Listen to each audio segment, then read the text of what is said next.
તો મિત્રો સૌપ્રથમ ત્રણ રીત તમને મધ્યક માટે આપેલી છે. મધ્યક ને x12 ને દર્શાવાય.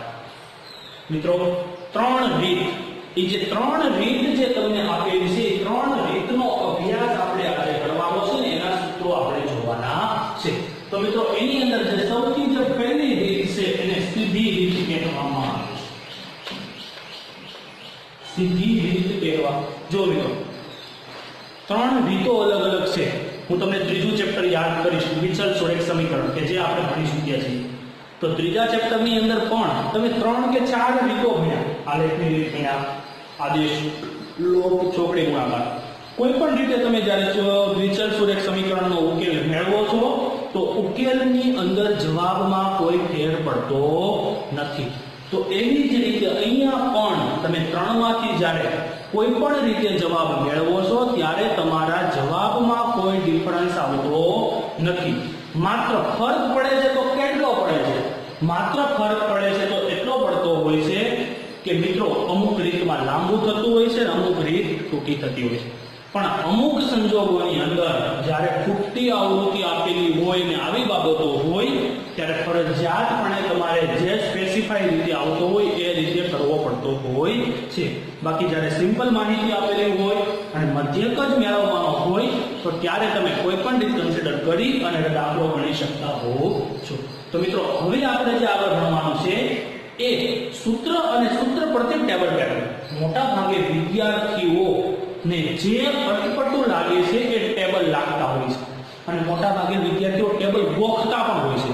તો મિત્રો ગોખવાથી ટેબલ આવડતા હોતા નથી. તો ટેબલ યાદ રાખવા માટેની કેટલીક ટેકનિકો, સૂત્ર પરથી જ ટેબલ યાદ રહે તો એ વસ્તુઓનો અભ્યાસ આપણે હવે પછી આગળ કરવાનો છે. તો સૌપ્રથમ આવે છે સીધી રીત. તો મિત્રો સીધી રીતમાં x12 બરાબર સૂત્ર એવું આવશે કે sigma fi xi upon sigma fi. મિત્રો થોડુંક લાગશે પણ સમજીએ કે x12 એટલે શું થશે? મધ્યક. મિત્રો ખાસ કરીને સિગ્મા અને સિગ્મા વચ્ચે વાંચવામાં આવે છે. શું આવે છે? સિગ્મા. અને સિગ્મા એટલે સરવાળો. સિગ્મા એટલે શું થાય? સરવાળો. કે શેનો સરવાળો? fi into xi. તો fi એટલે શું પહેલા તો fi એટલે મિત્રો શું થાય? આવૃત્તિ. fi બરાબર શું થાય? આવૃત્તિ. તો આવૃત્તિ તમને કોઈ પણ દાખલો આપ્યો હોય તો આવૃત્તિ પહેલા તમને આપી દીધી હોય. ત્યાર પછી બીજું શું આવશે? xi. તો xi એટલે મેં તમને લાસ્ટ વિડિયો લેક્ચરની અંદર કીધું xi એટલે શું થશે? વિચારો તો. xi એટલે શું થશે? મધ્ય કિંમત. xi એટલે શું મળ્યું તમારું? મધ્ય કિંમત મળી. હવે મિત્રો આગળ તો તમને મધ્ય કિંમત મળી, fi મળી, સિગ્મા મળી. હવે આમાં બાકી કઈ રહેતું નથી. તો મિત્રો અહીંયા એવું છે કે fi into xi સરવાળો તો છે તે આપણે સરવાળો કરવાનો છે. તો fi into xi. તો fi into xi એટલે fi અને xi નો fi into xi બરાબર શું આવશે? fi અને xi નો ગુણાકાર. મિત્રો યાદ રાખવાનું સિગ્મા આવે એટલે ઊભો સરવાળો આવે. અગેન સિગ્મા જ્યાં દેખાય ત્યાં ઊભો સરવાળો આવે. તો સિગ્માનું તો આપણે કોલમ રહે નહીં. તો સૌપ્રથમ આપણી પાસે શું આવ્યું? પહેલા તો તમે વર્ગની કોલમ આપી હોય. કોઈ પણ વસ્તુઓમાં કોઈ પણ ટેબલમાં 3 કોલમ ફિક્સ છે. એમાં સૌપ્રથમ શું આવશે? વર્ગ. હવે આપણે ટેબલ પેટર્ન સમજીએ છીએ. તો પહેલી કોલમ શેની આવશે? વર્ગની. ત્યાર પછી મિત્રો બીજી કોલમ શેની આવશે? વિચારો તમે કે શેની આવશે? fi. શેની આવશે? fi. ત્રીજી કોલમ શેની આવશે? xi. શું કરવા xi ની આવશે? આમાં xi આવ્યું છે. ત્યાર પછીની કોલમ શેની આવશે? fi xi. fi into xi. મિત્રો આપણને સૂત્ર જ આપેલું હતું અને સૂત્ર પરથી આપણે ટેબલ બનાવ્યું છે. ટેબલ પેટર્ન કોઈ પણ પ્રકારની ગોખવાની છે નહીં. આપણને જે ઉપર સૂત્ર આપ્યું હતું તે સૂત્ર પરથી આપણે ટેબલ તૈયાર કર્યું છે. હવે એમ થાય કે આપણે સરવાળો શેનો લેવાનો છે? એક તો સિગ્મા fi થી આપણે શું કરતો જવાનું પ્લસ પ્લસ પ્લસ કરતા જવાના અને છેલ્લે જે તમને મળે એ શું મળશે સિગ્મા fi xi મળે છે। તો આવી રીતે તમે શું કરી શકો છો કે સરવાળો બધા અવલોકનોનો કરીને સિગ્મા fi xi મેળવી શકો છો। તો ઈ તમને જે મળે ઈ જવાબ મળી ગયો। હવે આગળ નેક્સ્ટ અહીંયા આગળ તમારી પાસે જે શું તમારે મેળવવાનું છે સિગ્મા fi। તો સિગ્મા fi મેળવવા માટે આ અવલોકનોનો તમે શું કરતા જાઓ સરવાળો કરતા જાઓ। અહીંયા તમને જે મળશે શું મળશે સિગ્મા fi મળશે। હવે સીધું તમે સૂત્રમાં સિગ્મા fi અને સિગ્મા fi xi મૂકી શકો છો। એમાં કોઈ એટલું ડિફિકલ્ટી રહેતી નથી। તો આ જે રીત આપણે જોઈ તો આ રીતને કેવી રીત કહેવામાં આવે છે સીધી રીત અથવા તો સાદી રીત કહેવામાં આવે છે। તો મિત્રો આવી જ રીતે હજી પણ બે રીતો છે ત્યાર પછી એમાંથી હવેની જે રીત આવે છે એ રીત આવે છે ધારેલ મધ્યકની રીત। કેવી રીત આવે છે મિત્રો ધારેલ મધ્યકની રીત।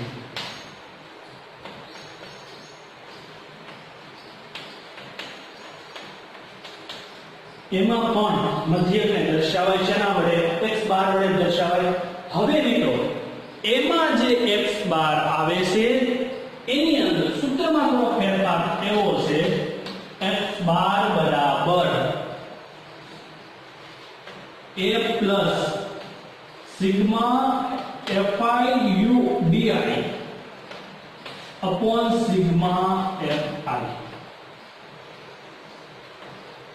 મિત્રો ઓલા સૂત્રો કરતા અહીંયા xi હતો અહીંયા શું છે di છે ફેર એટલો છે a પ્લસ થીટા। પણ મિત્રો આપણને સાથે di મેળવવાનું સૂત્ર પણ આપશે। તો di બરાબર આવું સૂત્ર આવશે કે xi માઈનસ a। di બરાબર સૂત્ર શું આવશે xi માઈનસ a। તો હવે સિમ્પલ વિચારો થોડુંક વિચારો કે આ જે સૂત્ર છે આમાં હું શું કરું di ને બદલે અહીંયા હું xi માઈનસ a લખું તો માઈનસ a પ્લસ a અને માઈનસ બંને તો કેન્સલ થઈ જવાના છે। કર્યું છે શું અહીંયા કે xi માંથી અહીંયા શું આપણે xi હતો xi માંથી મેં a બાદ કર્યો એટલે di મળ્યું તો સામે મેં a પ્લસ કર્યો છે। સમજી શકો છો સહેલાઈથી xi માંથી મેં a બાદ કર્યો એટલે di મળ્યો। xi માંથી મેં a બાદ કર્યો તો di મળ્યો। તો હવે મેં સામે પાછો એ શું કરી દીધો છે પ્લસ કરી દીધો છે। તો એમાં કોઈ ફેર રહેતો નથી। તો હવે આપણે આના પરથી શું કરવું પડશે આની ટેબલ પેટર્ન બનાવવી પડશે। એ એક નવું આવ્યું બરોબર છે। તો હવે એની અંદર આપણે જોતા જઈએ સૌથી પહેલા તો પહેલું તો હંમેશા શેની આવશે કોલમ વર્ગની। બીજી શેની આવશે આવૃત્તિ એટલે કે fi ની। ત્રીજી શેની આવશે મધ્ય કિંમત। જો અહીંયા આપણે xi ની જરૂર છે એટલે શેની આવશે મધ્ય કિંમત એટલે કે xi। હવે મિત્રો આગળ ખાસ xi બની ગઈ। હવે આપણે શેની જરૂર છે di ની જરૂર છે। di માટે શું આવશે xi માઈનસ a। di બરાબર xi માઈનસ a। હવે તો a ક્યાંથી ધારવાનો તો મિત્રો a માટે તમે xi માંથી a ધારી શકો છો। અહીંયા લખું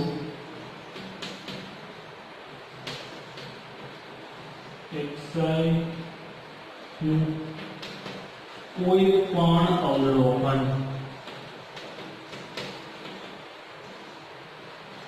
શું આવશે એ શું થશે xi નું કોઈ પણ અવલોકન xi ની અંદરથી તમે કોઈ પણ અવલોકનને એ તમે ધારી શકો છો।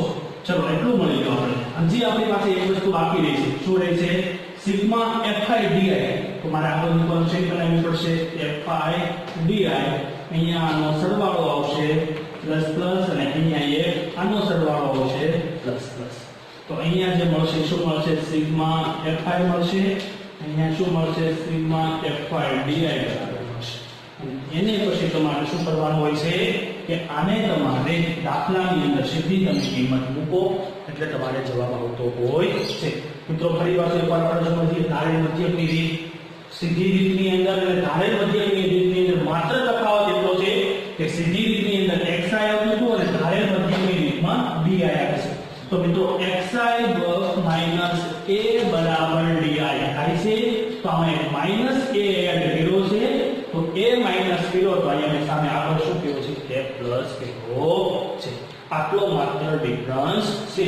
અને પછી ટેબલ પેટર્ન ની અંદર પણ ડી આઈ આવ્યું તો ડી આઈ ની બનાવી, પણ ડી આઈ મેળવવા માટે શેની જરૂર પડે? એક્સ આઈ ની. તો પહેલી કોલમ ને શેની બનાવી? એક્સ આઈ ની બનાવી છે. તો આવી રીતે તમે આ ધારેલ મધ્યકની રીતથી પણ મધ્યક મેળવી શકો છો. મિત્રો, ધારેલ મધ્યકની રીત પછી તમારી જે ત્રીજી રીત આવે છે એ રીત આવે છે પદ વિચલનની રીત. જેને આવે છે મિત્રો પદ વિચલન, જેને ટૂંકમાં વિચલનની રીત પણ કહેવામાં આવે છે. વિચલનની રીત. તો મિત્રો, વિચલનની રીતની અંદર આપણે જોઈએ કે ભાઈ વિચલનની રીત શું છે. તો એમાં પણ x બાર બરાબર સૌપ્રથમ તમને સૂત્રો જ કહેશ કે તમે સમજો કે a plus sigma fi ui. શું આવ્યું? ui. પહેલામાં xi હતું, બીજામાં bi આવ્યું અને ત્રીજામાં શું આવે છે? ui. ભાગ્યા તો એનું એ સિગ્મા fi. હવે ગુણ્યા અહીંયા h કરવાના છે. h એટલે શું થશે? વર્ગ લંબાઈ. h એટલે શું થશે? વર્ગ લંબાઈ. હવે મિત્રો અહીંયા ui આવ્યું. તમે આમ નામ વિચારો, અહીંયા a મેં પ્લસ કર્યો તો સૂત્રમાં માઈનસ થતો. હવે અહીંયા મેં h ગુણાકાર કર્યો છે તો આમાં સૂત્રમાં શું થાય? ui બરાબર. તો ui બરાબર તમે સહેલાઈથી સમજી શકો કે xi - a ભાગ્યા h. શું કરવા ભાગ્યા h કર્યા? અહીંયા ગુણ્યા h કર્યા છે તો અહીંયા શું કર્યા? ભાગ્યા h કર્યા. અહીંયા ભાગ્યા કર્યા છે એટલે અહીંયા શું કરી નાખ્યા? ગુણાકાર કરી નાખ્યા. એક જ વસ્તુ છે પણ સૂત્રને અલગ અલગ રીતે કરવામાં આવ્યા છે. જ્યારે તમને ઘણી બધી વખત એવી રીતે આપેલું હોય છે કે અવકળોની અંદર કોઈ અવલોકન ઘટતું હોય, કોઈ આવૃત્તિ ઘટતી હોય, તો આ જ્યારે આવૃત્તિ ઘટતી હોય ત્યારે પદને વિચલન કરી એમાંથી મધ્યક મેળવવામાં આવે છે. એટલે પદ મેળવવામાં આવે છે. એટલા માટે આને પદ વિચલનની રીત અથવા તો વિચલનની રીત તરીકે ઓળખવામાં આવે છે. તો મિત્રો, હવે આની ઉપર આપણે ટેબલ બનાવવું પડશે.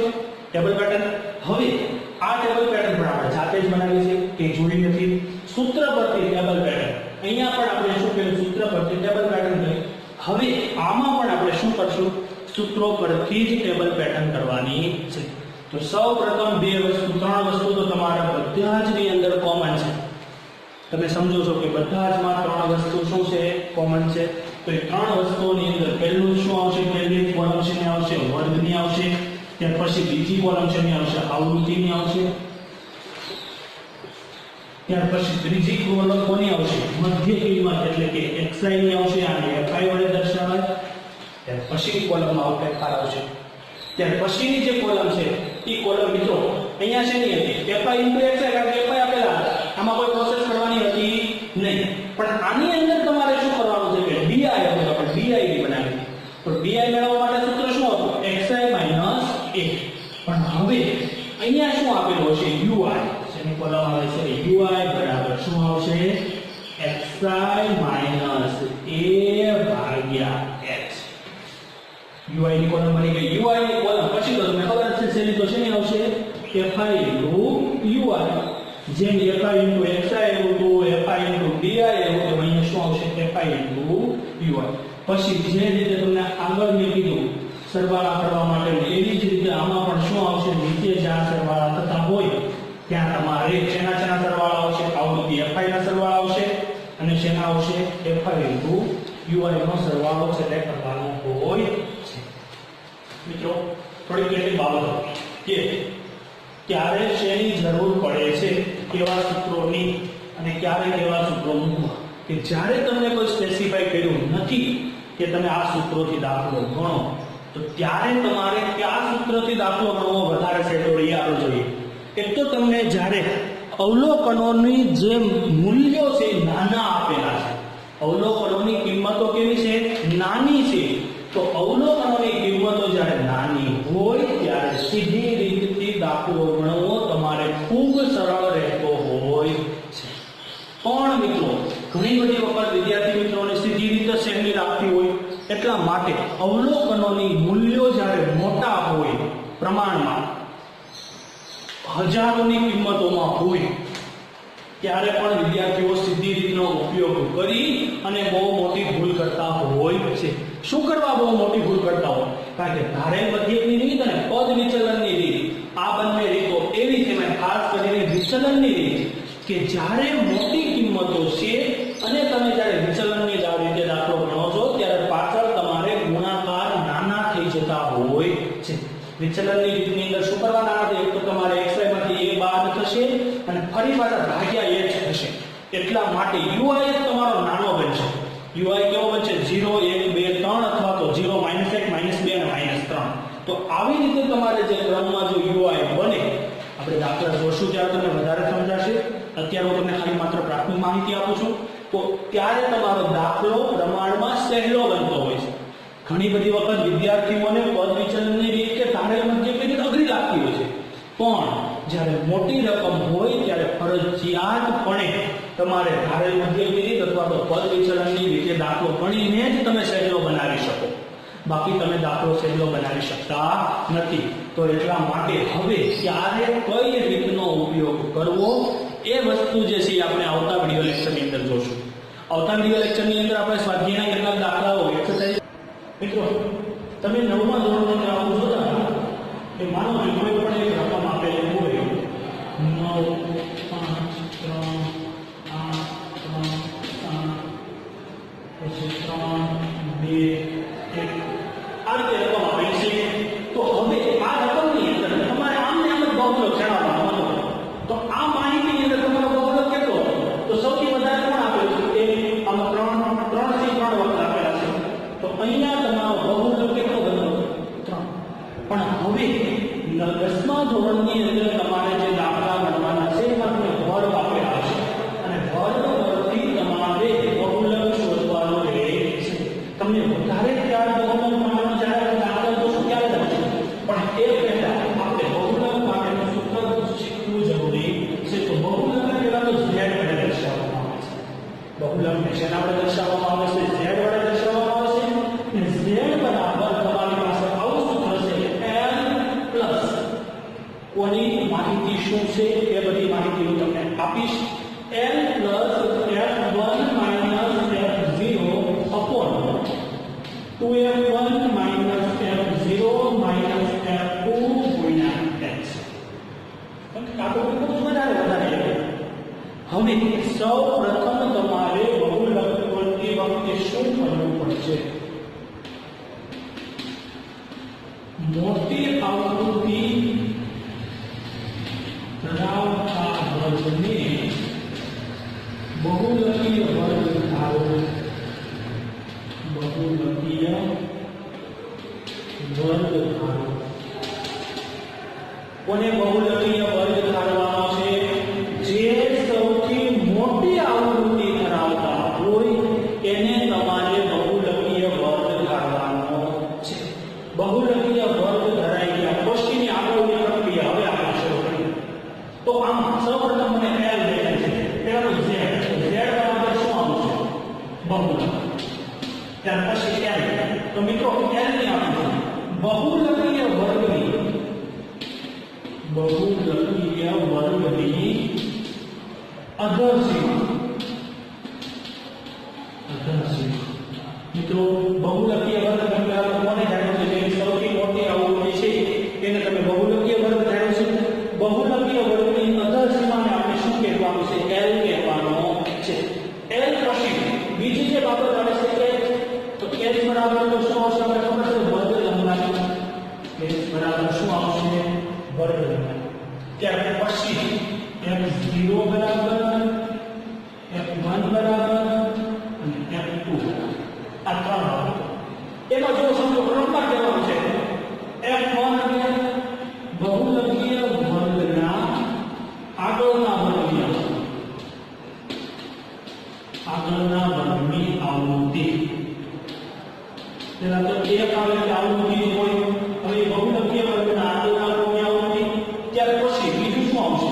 f1 એટલે શું આવશે? બહુલકીય વર્ગની આવૃત્તિ. ત્યાર પછી શું આવ્યું? f2. તો f2 એટલે શું આવશે?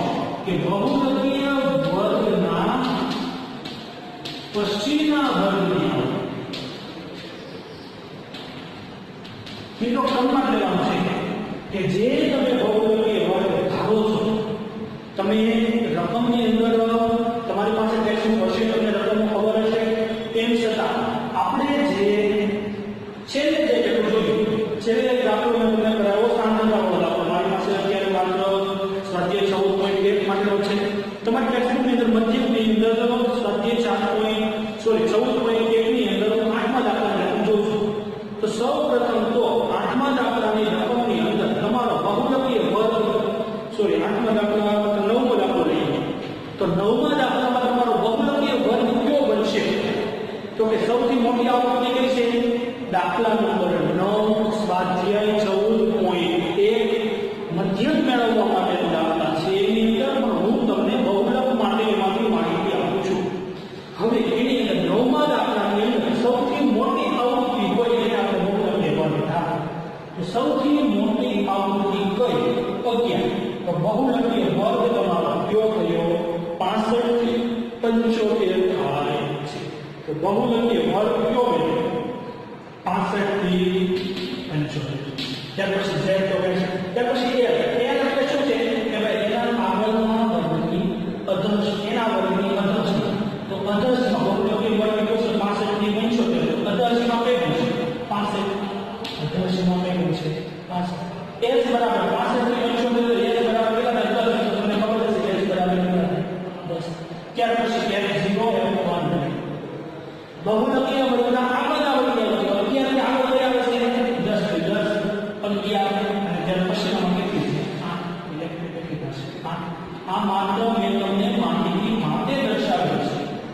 આ કોઈ તમારે અત્યારે આ દાખલો તમારે કરવાનો નથી, પણ આ મેં તમને માત્ર એક સમજાવવા માટે કે કઈ રીતે ધારણા કરવી તે માટે મેં તમને જે સ્વાધ્યાય શરૂ હતું એ સ્વાધ્યાયમાંથી જ કીધું કે બહુલકની ગણતરી કરવા માટે આ રીતે ધારણાઓ કરવામાં આવે છે.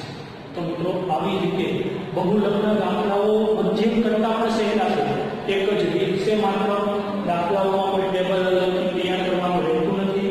જે ટેબલ આપેલું હોય એ જ રકમ પરથી જ સીધા તમારે દાખલાઓ બનાવવાના રહેતા હોય છે. તો મિત્રો આવી રીતે આજે આપણે મધ્યક પૂરું કર્યું અને ચેપ્ટર 3 ભાગમાં વહેંચાયેલું છે. પહેલો ભાગ છે તમારો હતો મધ્યકનો. બીજો ભાગ જે આવે છે એ બીજો ભાગ તમારો આવે છે બહુલક ભાગ. તો આજે બીજો ભાગ જોયો. પહેલો ભાગ પૂરા કર્યા પછી બીજા ભાગ માટે સૂત્ર સમજાવ્યું. આજે સૂત્ર આપેલું રહ્યું z બરાબર z અને બહુલક z બરાબર l plus f1 minus f0 upon 2f1 minus f0 minus f2.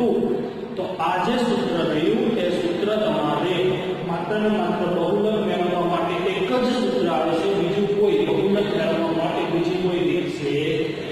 હાલ પૂરતું 10મા ધોરણની અંદર તમારે એક રીતે બહુલક મેળવવાનું છે.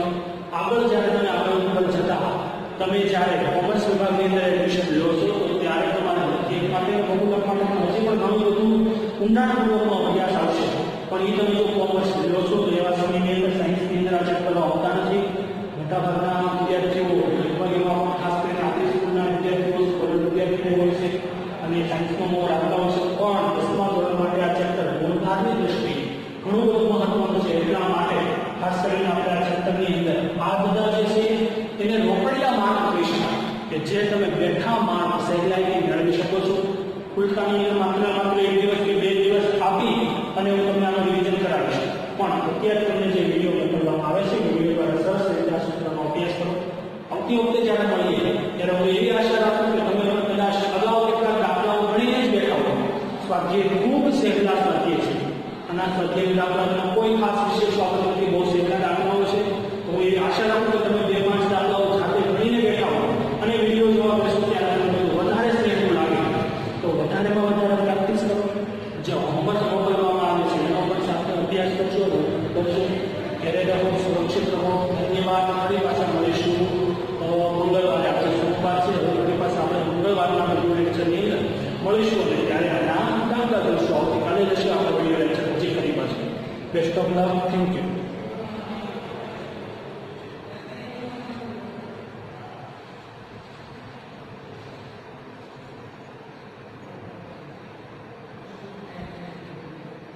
સંશયિત આવૃત્તિને CF વડે દર્શાવવામાં આવે છે અને સંશયિત આવૃત્તિ એટલે શું કહેવાય? મિત્રો મેં તમને ગઈકાલે ઉદાહરણ ઉપર ફરી પાછો રિમાઇન્ડ કરું છું કે વરસાદી માહોલ છે, તમે પાણીનો સંચય કરવો એટલે કે પાણીને ભેગું કરવું. જળ સંચયના કેટલાક ઘણા બધી ધારણાઓને ઘણા બધી જોગવાઈઓ કરવામાં આવી રહી છે. તો એવી જ રીતે સંચય કરવો એટલે ભેગું કરવું. તો જે આવૃત્તિઓ આપણને આપેલી છે એને ક્રમશઃ ભેગી કરતી જવાની છે, હાલું જવાનું છે, પ્લસ પ્લસ પ્લસ પ્લસ કરતી જવાની છે. તો આ વસ્તુને શું કહેવામાં આવશે? સંચય આવૃત્તિ કહેવામાં આવે છે. આપણી ભાષામાં કહીએ તો ભેગું કરવું. તો આવી રીતે એક સંચય આવૃત્તિનું કોલમ બનાવવાની થાય છે. મધ્યસ્થને સૌપ્રથમ તો m વડે દર્શાવવામાં આવે છે. મધ્યસ્થને શેના વડે દર્શાવવામાં આવે છે? m વડે દર્શાવવામાં આવે છે. ખાસ કરીને આપણે જે બધી સંજ્ઞાઓ છે એ ખાસ યાદ રાખીશું કે મધ્યસ્થને આપણે અત્યાર સુધી પહેલા મધ્યકની વાત જોઈ, હવે અત્યારે આપણે શેની વાત જોઈ રહ્યા છે? મધ્યસ્થની વાત જોઈ રહ્યા છે. મધ્યસ્થને m વડે દર્શાવવામાં આવે છે. હવે મધ્યસ્થ મેળવવા માટે સૂત્ર સૌપ્રથમ તમને કહેશ કે l + n/2 - a upon f ગુણ્યા x. મિત્રો શું આવે છે સૂત્ર? n/2 - a upon f ગુણ્યા x. હવે આ સૂત્રમાં આપણે બધી જ પદ સમજવાના છે. તો સૌપ્રથમ કામ આપણે શું કરવાનું છે? તો n ની માહિતી હું તમને આપીશ કે n અહીંયા શું છે?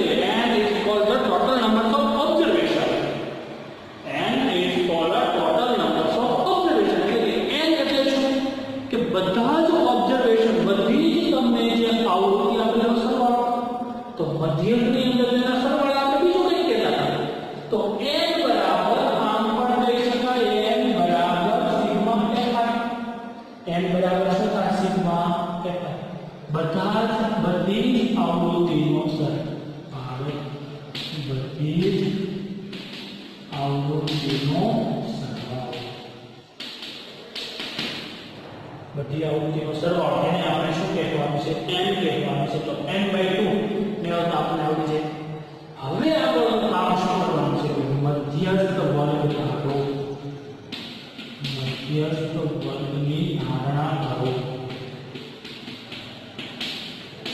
તો મધ્યસ્થ વર્ગની ધારણા કરવા માટે શું કરવાનું છે? સૌપ્રથમ તો n/2 નું અવલોકન જેમાં સમાવેશ થતો હોય, n/2 માં અવલોકનનો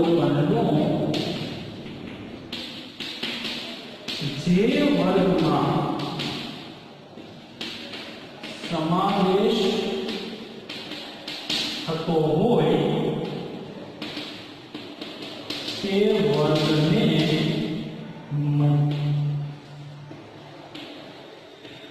મધ્યસ્થ વર્ગ ધારો.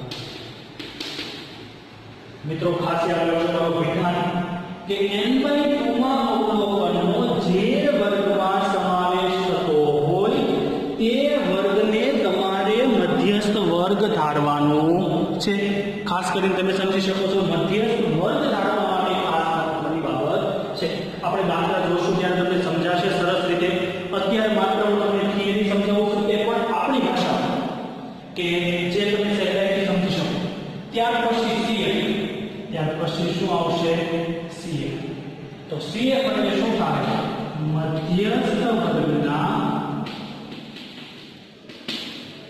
આગળના વર્ગની સંચય આવૃત્તિ. CF એટલે શું થશે? મધ્યસ્થ વર્ગના આગળના વર્ગની સંચય આવૃત્તિ. હવે મધ્યસ્થ વર્ગની ધારણા તો આપણે અગાઉ કરી ચૂક્યા છીએ. તો મધ્યસ્થ વર્ગની ધારણા જ્યારે આપણે અગાઉ કરી ચૂક્યા છીએ, સંચય આવૃત્તિની ટેબલ પર બનાવતા આપણે તમને બાજુમાં ટેબલ પેટર્ન સમજાવું છું. અહીંયા હું તમને પહેલા ટેબલ પેટર્ન કહી દઉં. તો પહેલી જે તમારી કોલમ છે વર્ગની આવશે, બીજી fi ની આવશે અને ત્રીજી આવશે cf ની આવશે. આપણે માત્ર આટલું જ કરવાનું છે. આમાં કોઈ વસ્તુ બીજી વધારે આવતી નથી. ત્રણ સ્ટેપ આવશે. તો cf એટલે જે મધ્યસ્થ વર્ગની આવૃત્તિ હોય એનાથી આગળના વર્ગની આવૃત્તિ આપણે શું કહેવાનું છે? cf કહેવાનું છે. ત્યાર પછી f એટલે મધ્યસ્થ વર્ગની આવૃત્તિ, મધ્યસ્થ વર્ગની આવૃત્તિ. આવૃત્તિ એટલે કે માનો કે જે મધ્યસ્થ વર્ગ લેવો એની આવૃત્તિને શું કહેવાનું છે? f કહેવાનું છે. તો આગળ પ્રોસેસ આપણે છે કે ત્યાર પછી આવે ક્યાં મધ્યસ્થ વર્ગની બહુલકમાં તમે જે રીતે કહેતા હતા મધ્યસ્થ વર્ગની અધરસીમા. આગળની અંદર પણ મેં તમને કીધું હતું કે જે રીતે તમે આગળમાં જે રીતે f ધારતા હતા કે ભાઈ જે તમે બહુલક વર્ગ મળતો હતો એના અધરસીમાને તમે કહેતા હતા. તો આમાં પણ મધ્યસ્થ વર્ગની અધરસીમાને તમારે શું કહેવાનું છે? l કહેવાનું છે. ત્યાર પછી h, તો h બરાબર શું આવશે? વર્ગ લંબાઈ. h બરાબર શું આવશે? વર્ગ લંબાઈ તમારી આવે છે. તો મિત્રો આવી રીતે તમારે શું કરવાનું છે? સૂત્રની બધી તમને માહિતી આપો કે સૂત્રની અંદર ખાસ કરીને તમારું સૂત્ર શું છે? l બરાબર n/2 - c divided by f ગુણ્યા h. જે આગળ સૂત્ર તો એમાંનામાં થોડો ડિફરન્ટ છે. ત્યાર પછી આપણે n એટલે સિગ્મા fi તો આપણે fi નો સરવાળો, તો બધી જ આવૃત્તિઓનો સરવાળો એને શું કહેવાય? સિગ્મા fi, જે તમે સારી રીતે જાણો છો. ત્યાર પછી આપણે n/2 માં અવલોકનમાં જે વર્ગમાં સમાવેશ થતો હોય તે વર્ગને મધ્યસ્થ વર્ગ ધારો. n/2 માં અવલોકનનો સમાવેશ જે વર્ગમાં થતો હોય એને આપણે મધ્યસ્થ વર્ગ ધારવાનું છે. ત્યાર પછી cf, તો cf કોને કહેવાય? મધ્યસ્થ વર્ગના આગળના વર્ગની સંખ્યાની આવૃત્તિ હોય એને આપણે cf કહેશું. મધ્યસ્થ વર્ગની આવૃત્તિને શું કહેશું? આપણે f કહેશું. ત્યાર પછી l એટલે શું થાય? મધ્યસ્થ વર્ગની અધરસીમા. h એટલે વર્ગ લંબાઈ. આ બંને વસ્તુ નીચેની તમે સારી રીતે જાણો છો, આપણે બહુલકની અંદર પણ જોયું હતું. તો મિત્રો આ જે બધી બાબતો હતી એ શેની બાબતો હતી? કે આ બધી બાબતો એટલે કે આપણું સૂત્ર, કે સૂત્રની અંદર કઈ કઈ બાબતોની કાળજી રાખવાની આ વસ્તુ તમને આપેલી હતી. હવે મિત્રો આ સૂત્ર પરથી આપણે મેળવી શકીએ છીએ, પણ આનું ટેબલ પહેલા બે રીતે તૈયાર થાય કે જેના ઉપર તમારે ગ્રાફ પણ દોરવાનો આવશે, તે રીતે આગળના સ્વાધ્યાયમાં આવશે. પણ એની પહેલા આનું ટેબલ જે રીતે તૈયાર થાય એ આપણે કરવું છે કે CF મેળવવા માટે આનું ટેબલ બે રીતે તૈયાર થતું હોય છે. તો મિત્રો એ પહેલા આપણે સમજીએ. આગળની ભાષા આપણે આગળ સમજાવી ગયું છે. હવે આ માટેના પુસ્તકમાં જોઈએ તો આ બધું તમારી બુકમાં લખવાનું છે. મિત્રો બુક માટે હજુ ઘણા બધા વિદ્યાર્થીઓના વારંવાર ફોન આવતા રહેલા છે. અગેન એન્ડ અગેન હું તમને ફરી પાછું આજે બુક વિશે માહિતી આપી દઉં છું. તમારે લખવું ફરજિયાત છે. ઘણા બધા એવા પ્રશ્ન કરતા હોય છે કે વિપુલ સરની બુકમાં લખવું, કે પિયુષ સરની બુકમાં લખવું, કે ટ્યુશનની બુકમાં લખવું, કે વોટેવર કે ક્લાસની બુકમાં લખવું, રફ બુકની અંદર લખવું, પેજ નોટમાં લખવું. તમારી પાસે અઢળક બુકો છે. મિત્રો એક વાત યાદ રાખજો, લખવું જરૂરી છે. એ પછી તમે વિપુલ સરની બુકમાં લખો તો પણ ભલે, અને પિયુષ સરની બુકમાં લખો તો પણ ભલે, કે આખી નવી બુક બનાવો તો પણ ભલે. પણ હવે પછીના બધા જ વિડિયો લેક્ચર અને બધું જ હોમવર્ક ફરજિયાતપણે ઘેરે લખવાનું છે. ખુલતા વેકેશનમાં જ્યારે તમે આવો ત્યારે તમારે બતાવવાનું રહેશે. ફરી પાછો હું તમને કહું છું કે જે વસ્તુ અત્યાર સુધીમાં બોર્ડમાં કરાવેલી છે, અત્યાર સુધી ઇટ મીન્સ કે આ વેકેશન ખુલ્યા પછી આ વસ્તુઓ તમારે ફરજિયાતપણે બુક બનાવવાની છે. મેં તમને આના પહેલાના પણ ઘણા બધા વિડિયો લેક્ચરની અંદર સંપૂર્ણતઃ માહિતી આપી હતી. તેમ છતાં હજી ઘણા વિદ્યાર્થીઓને મિસઅન્ડરસ્ટેન્ડિંગ ઊભી થાય છે કે ગણિતનું, વિજ્ઞાનનું, ઇંગ્લિશનું બધું એક બુકમાં લખવું કે જુદી જુદી બુકમાં લેવું. તો મિત્રો કોમન સેન્સની વાત છે. તમે ધોરણ 10 ના વિદ્યાર્થી છો તો તમને ખબર ન જ હોવી જોઈએ કે એક બુકમાં લખવાનું હોય કે અલગ અલગ બુકમાં લખવાનું. ગણિત અને વિજ્ઞાનનું હંમેશા માટે ઇંગ્લિશનું ત્રણેય વિષયનું અલગ અલગ બુકમાં લખવું પડે. બીજી વસ્તુ કે જે તમે લખો છો એમાં એક બુક હોમવર્કની બનાવો, એક આની બનાવો, એવી રીતે ન કરો. બધું એક બુકમાં લખો તો પણ ચાલે, પણ બધું લખવું જરૂરી છે. બુકની અંદર કોઈ સાહેબનું નામ એવું જરૂરી નથી. તમે ઓક્સફર્ડ સ્કૂલના વિદ્યાર્થી છો, બંને જાતની બુક એકી જ હોય છે હંમેશા માટે. એટલા માટે ખાસ કરીને લખવું જરૂરી છે. એ પછી તમે રફ બુકમાં લખો, બાકી બુકમાં લખો, કે મારી બુકમાં લખો, વિપુલ સરની બુકમાં લખો, કોઈ પણ બુકમાં લખો. હવે હું એવી આશા રાખું છું કે હવે